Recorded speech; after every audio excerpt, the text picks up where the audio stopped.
हम तुम्हारे साथ हैं। बाळा साहेब आंबेडकर आगे बढ़ो, हम तुम्हारे साथ हैं। विद्यार्थ्यांवर, शेतकऱ्यांवर, महिलांवर लाठीचार्ज होतो। लाखोच्या संख्येनं शेतकरी आज दिल्लीमध्ये जाऊन पोहोचलाय।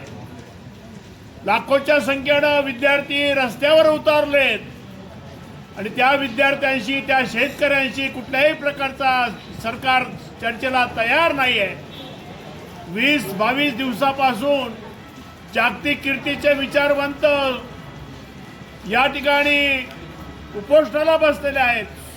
सोनम वांगचुक यांची दखल घ्यायला हे सरकार तयार नाही आहे।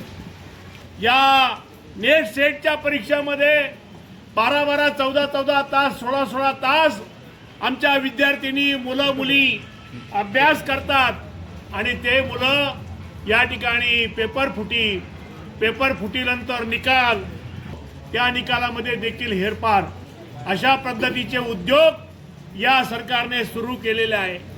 म्हणून आम्ही तमाम भारतीय लोक, भारतीय संविधानाला मानणारे सर्व भारतीय या देशातून हे मोदी सरकार जोपर्यंत जात नाही तोपर्यंत विद्यार्थ्यांना, शेतकऱ्यांना, महिलांना, कष्टकऱ्यांना, कामगारांना न्याय मिळणार नाही। म्हणून वंचित बहुजन आघाडीच्या वतीनं या सरकारचा जाहीर निषेध करतो। या अमानुष केंद्र सरकारच्या आदेशाने जो काही विद्यार्थ्यांवर जो लाठीचार्ज झालेला आहे त्या निषेधार्थ श्रद्धेय बाळासाहेब आंबेडकर यांनी 23 जुलैला म्हणजे आज बंदची हाक दिली होती, महाराष्ट्र बंदची हाक दिली होती। आणि त्या अनुषंगाने महाराष्ट्र बंदमध्ये सिन्नर तालुकासुद्धा पाठीमागे नाही, म्हणून आम्ही सर्व समविचारी पक्ष, वंचित बहुजन आघाडी, अगदी सर्वच वेगवेगळ्या संघटनांचे लोक या ठिकाणी येऊन या केंद्र सरकारच्या विरोधात त्यांचा निषेध नोंदवण्यासाठी या ठिकाणी आलेलो आहोत।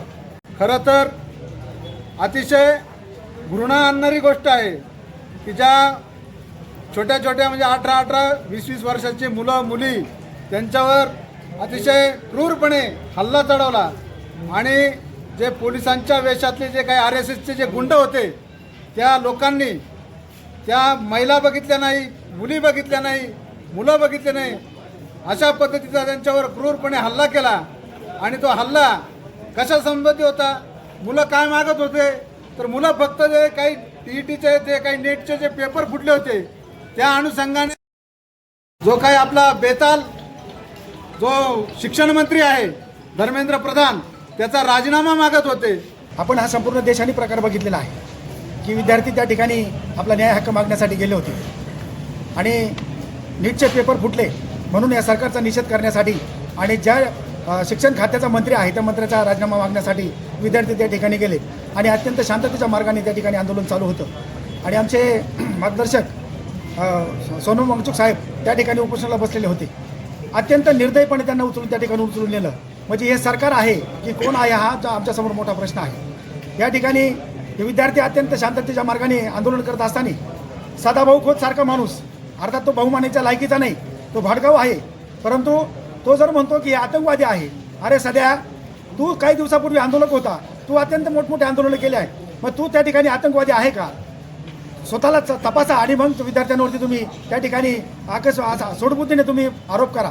त्या ठिकाणी आपण बघितलेलं आहे की आमचा पोलीस कर्मचारी त्या ठिकाणी मोठ्या संख्येने होता, परंतु त्या पोलिसांपेक्षा BJPने जास्त गुंड आणलेले होते, ज्यांच्या छातीवरती नेम प्लेट नव्हती, की ते अत्यंत बाहेरून आणलेले होते, दाढ्या वाढलेल्या होत्या, की ते फोटो पण व्हायरल झालेले आहेत, त्यांच्या हातामध्ये काट्या होत्या।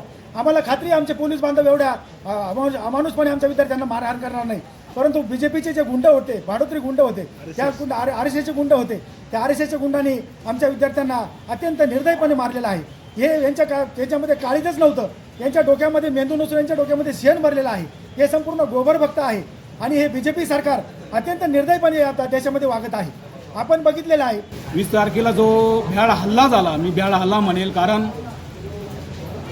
BJP सारख्या RSS सारख्या पक्षाच्या गुंडांनी पोलिसांचे कपडे परिधान करून त्यांच्या अंगावर नेमप्लेटसुद्धा नाही आहे आणि ते नेमप्लेट नसताना त्यांनी त्या काठ्यांना खिळे ठोकून माझ्या जेवढे विद्यार्थी लोक आहेत त्यांना डोक्याने त्यांच्या आई बहिणी पालकांवर जो भ्याड हल्ला केला त्या हल्ल्याच्या निषेधार्थ माननीय मार्गदर्शक सोनम वांगचूक सर यांनी गेल्या 23 दिवसापासून जे आमरण उपोषण केलं त्या आमरण उपोषणाला जो लढा जो पूर्ण होत होता या BJP सरकारने, केंद्र सरकारने, महाराष्ट्र राज्य सरकारने जो त्यांचा लढा हाणून पाडण्याचा प्रयत्न केला, पण त्या लढ्याला यश आणण्यासाठी श्रद्धे बाळासाहेब आंबेडकरांनी आजचा जो बंदचा हाक दिली त्या बंदला प्रतिसाद सर्व डाव्या पक्षांनी, सर्व समविचारी पक्षांनी, सर्व संघटनांनी जो पाठिंबा दिला त्या पाठिंब्याला प्रतिसाद देत आम्ही आमच्या सिन्नर शहराच्या वतीने, सिन्नर तालुक्याच्या वतीने सर्व संघटनांच्या समविचारी सिटूच्या विचाराने आम्ही या ठिकाणी जमलोत आणि हा निषेध मोर्चा आम्ही आयोजन केला. त्याला चांगला प्रतिसाद भेटला. मी मोदी सरकारने आणि गोदी मीडिया जे मीडियाला पण मी सांगू इच्छितो, या मोदी सरकारने यांनी तो नीटचा पेपर हा फुटला असं जाहीर केलं आणि माझ्या त्या भावाने, माझ्या त्या सिन्नरच्या भूमिपुत्राने या ठिकाणी आत्महत्या केली. त्या आत्महत्या करत असताना त्याचा भाऊ दिल्लीला गेला असताना त्याच्यावर सुद्धा लाठीचार्ज झाला. त्या लाठीचार्जचा मी या ठिकाणी जाहीरपणे निषेध करतो आणि या ठिकाणी मी सांगू इच्छितो की धर्मेंद्र प्रधान याने पण राजीनामा दिलाच पाहिजे. तसेच मोदीने, अमित शहाने पण या ठिकाणी राजीनामा दिला पाहिजे. कारण राज्य सरकारमध्ये जर हे म्हणत असेल यांच्या बापाचं नाही आहे, राज्य सरकार यांच्या बापाचं नाही आहे, केंद्र सरकार यांच्या बापाचं नाही, मोदी सरकार म्हणतात, फडणवीस सरकार म्हणतात यांच्या बापाचं नाही. तुम्ही महाराष्ट्र सरकार म्हणा, भारत सरकार म्हणा, कारण ही लोकशाही आहे, ही ठोकशाही नाही. आणि जर तुम्ही ठोकशाहीप्रमाणे जर वागत असाल तर वंचित बहुजन आघाडी हे खपवून घेणार नाही आणि तुम्हाला ठोकल्याशिवाय सुद्धा राहणार नाही. या ठिकाणी मी हे सांगू इच्छितो की आमच्या तिथं पोलीस बांधव जे होते त्यांना मी दोष देणार नाही. त्याचं कारण आहे की ते प्रशिक्षित होते, परंतु इथे ज्या मोदी सरकारने तिथं जे RSचे जे गुंड आणले होते त्या गुंडानं खरा हा दोष घातलेला आहे. माझा पोलिसांवरती काही रोष नाही, कारण पोलीस हे आमचे बांधव आहेत आणि ते प्रशिक्षित आहेत. ते कधीही डोक्यात अशा काठी घालणार नाहीत आणि असं घायल कुणाला करणार नाहीत, कारण त्यांना माहिती आहे का हे बांधव आहेत, ते लॉ अँड ऑर्डर पाळतात, निश्चितपणे पाळतात त्यांनी. परंतु त्यांच्या आडून जे RSचे जे गुंड जिथे आले होते त्या RSच्या गुंडाने जो हायदोस घातला, म्हणून मी या RSचा आणि त्या BJP सरकारचा जाहीर निषेध करतो.